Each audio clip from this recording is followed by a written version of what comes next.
So I'll just do this another way. There are 5 reports that I sent to the Department of Justice Civil Rights Division. And here's the first report. I've been trying to report crime in my neighborhood for over 2 years. I have called 911 6 times to file an official report of neighborhood harassment. I had the transcripts of my calls. Each time an officer arrived, I was refused access to filing a report. Officers do not believe harassment is occurring and are blocking, so there is no evidence of crime occurring. I have contacted the FBI 52 times since June 20th, 2019, explaining police profiling and discrimination by the police is occurring. They have never responded. The crimes I want to report are defamation of character and collusion. I have proof of the crimes in their own words, lying to the police.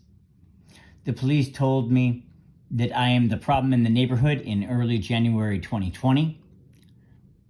Neighbors are trying to make me move out of the neighborhood and have used excessive force with police and probate court to execute 21 mental health stays within the last 3 years.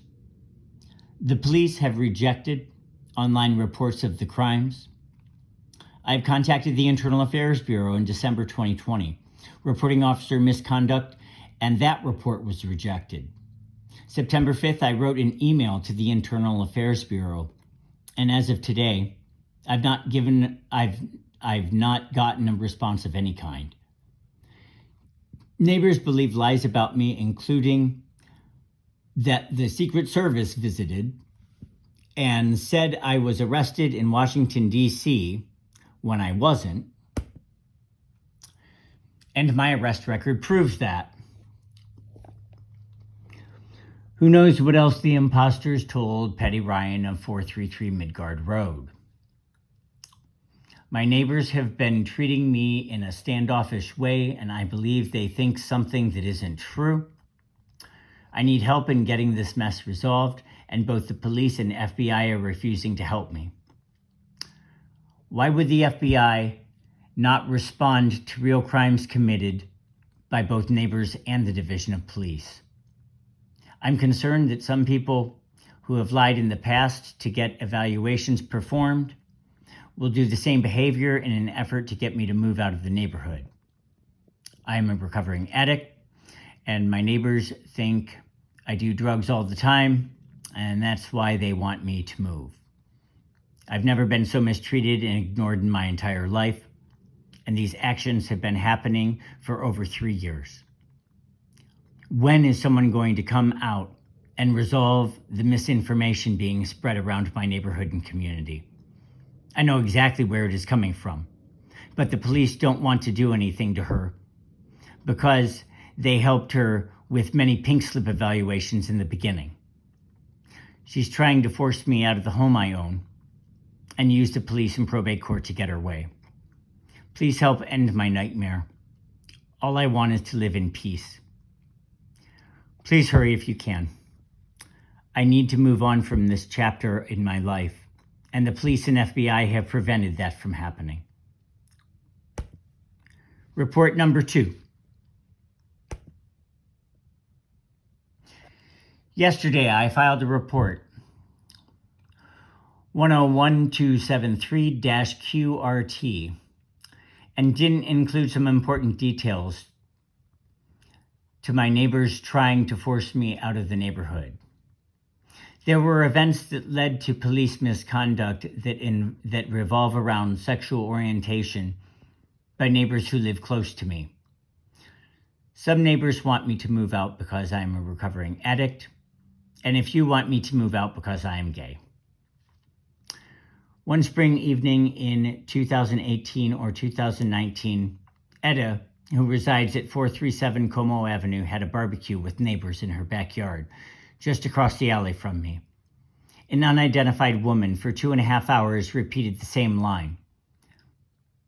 None of the guests told her to quiet down or stop announcing.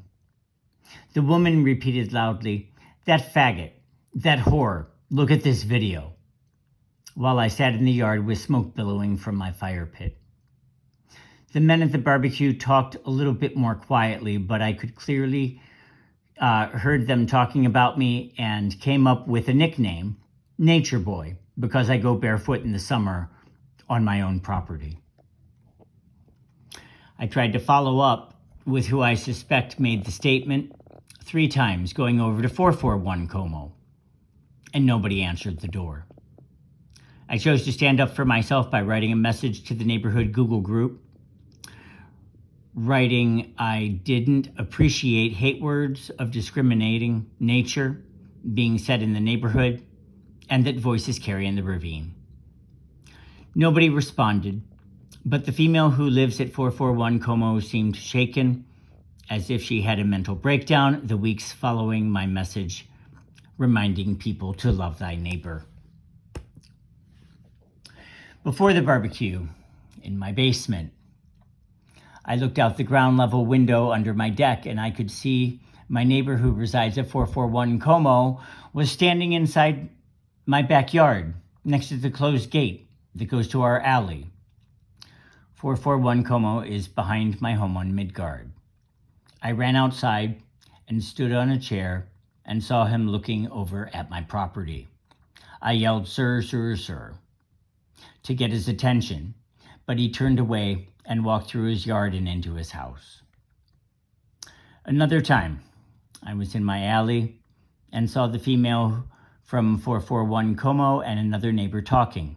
We all chatted briefly, and I shook the one neighbor's hand and then extended mine out to shake the neighbor's hand who lives behind me.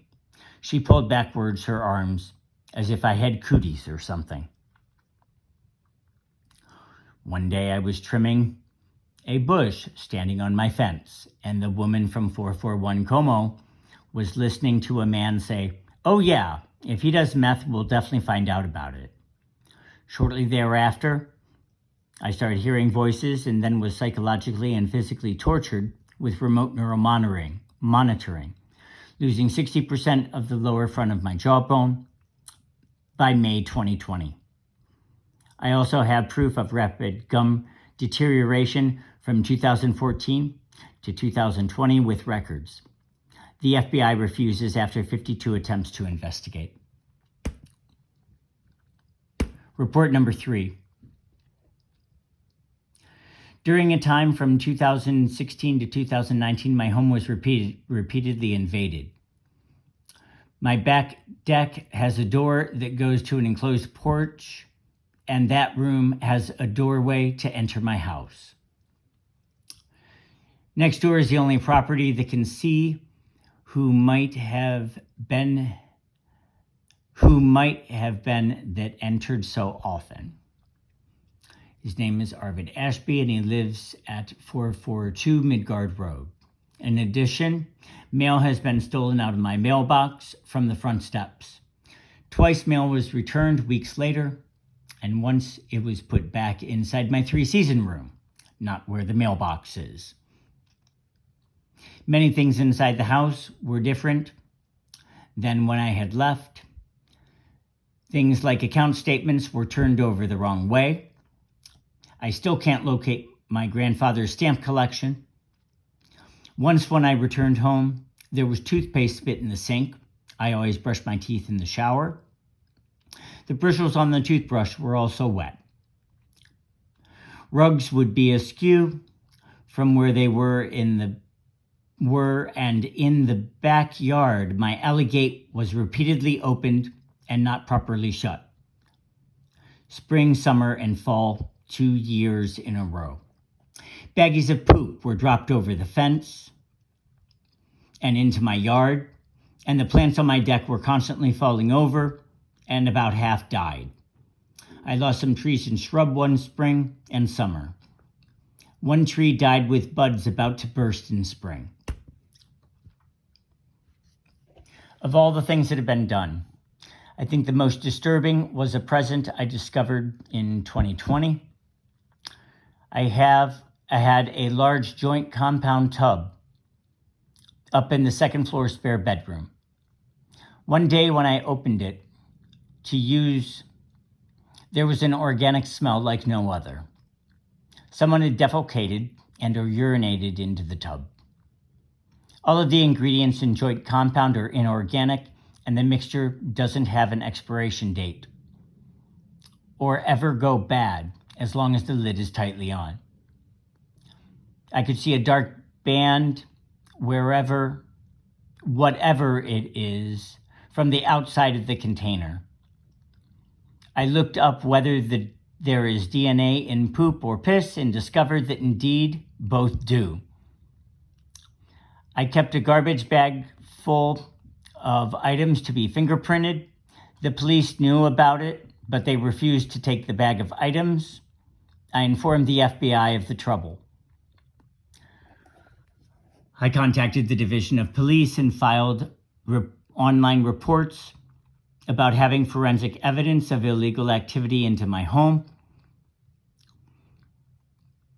I know I made at least 2 attempts online, and I also called at least once out of the 6 times dialing 911 for the sole purpose of creating a report of the incident.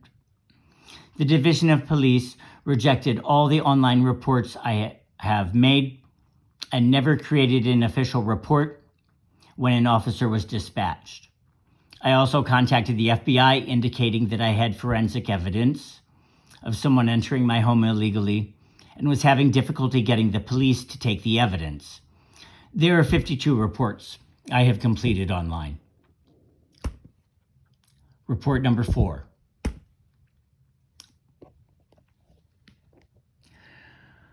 I had already started affiliating with King Thompson Coldwell Banker in April 2019, but because neighbors kept calling the police and having me sent in for evaluations all summer, I didn't have an opportunity to complete all of it. I went into the office on September 13th, 2019, and had set a date to meet with Tracy Cole to complete the affiliation packet.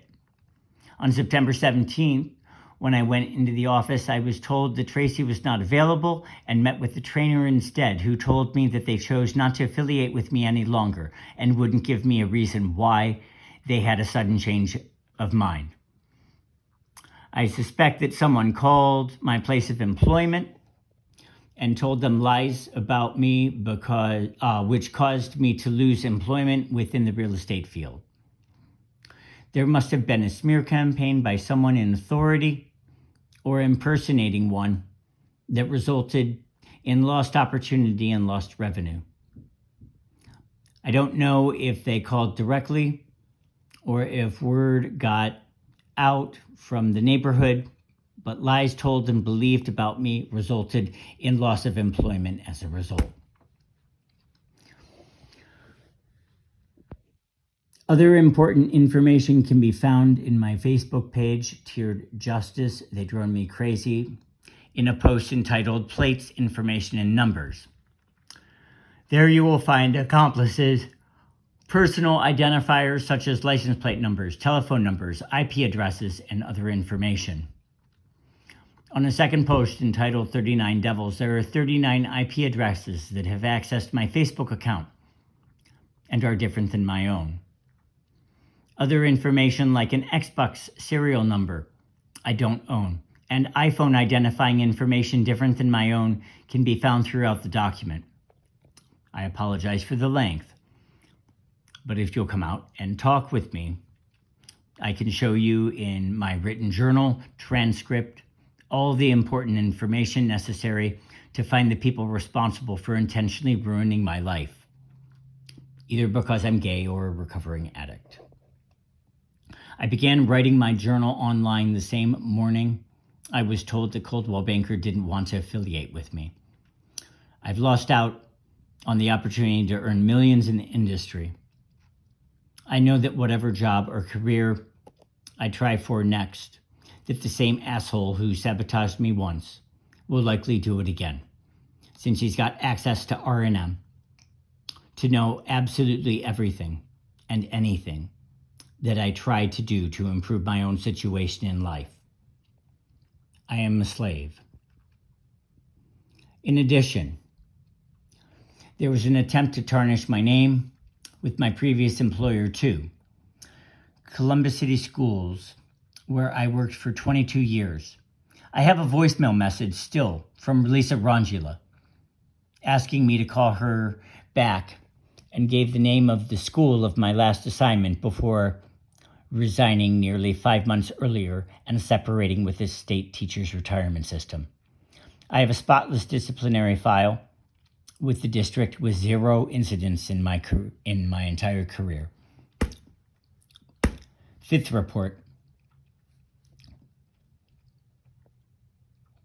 Every single time I was admitted to a mental health facility, I would say the same thing. Neighbors are harassing me and they're trying to get me to move out of the neighborhood. Again and again, I would be admitted because of lies neighbors would tell the police. One time on April 17, 2019, the wrong checkmark box was filled in and I didn't have to be forcibly removed from my home, but they took me in anyway. And that stay, I experienced 5 days of false imprisonment. There were 2 incidents where officers didn't even fill out the paperwork for me to be admitted into the hospital. And the doctor inside filled out the admittance sheet, the pink slip, with his doctor's signature on it. Other documents within the probate court stay of detention one time were left completely blank. Another time, it said one sentence, wasn't wearing shoes, and on my own property too.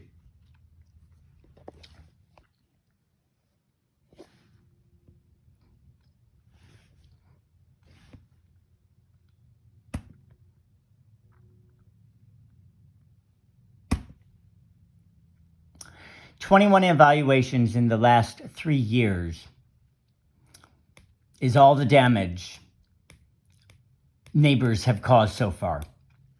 That's over 26 weeks of false imprisonment. The psychiatrists never listen to their patients and they think they know it all, when really the entire profession is guessing at someone else's thinking and giving them drugs to alleviate the symptoms instead of addressing the actual cause. If they bothered to ask the Division of Police if there were any records of reports filed for neighborhood harassment, the division would have said no. That's because they won't let me file any reports of real crime that the neighbors are doing. One neighbor in particular, Patty Ryan of 443 Midgard, performed at least 3 of my evaluations on her own and must have shared that information with another neighbor, or they planned it together. A probate court stay of detention is a premeditated crime, the way neighbors are doing it, for the purposes of making me move. Please stop what is happening in the neighborhood. The police don't give a fuck, and the FBI could care less what happens to me. I feel so unimportant, and I've tried everything I can think of to get out from under the intense harassment. I even traveled to 3 governor's offices around the country, trying to get help and establishing contact with the FBI. Even that didn't work. I need someone to come to my rescue. I'm innocent of everything, and I'm concerned because the guilty parties might want to cover all this up and unjustly punish me for nothing I've done. I've lost nearly everything because of my neighborhood, and the police are working with them and not doing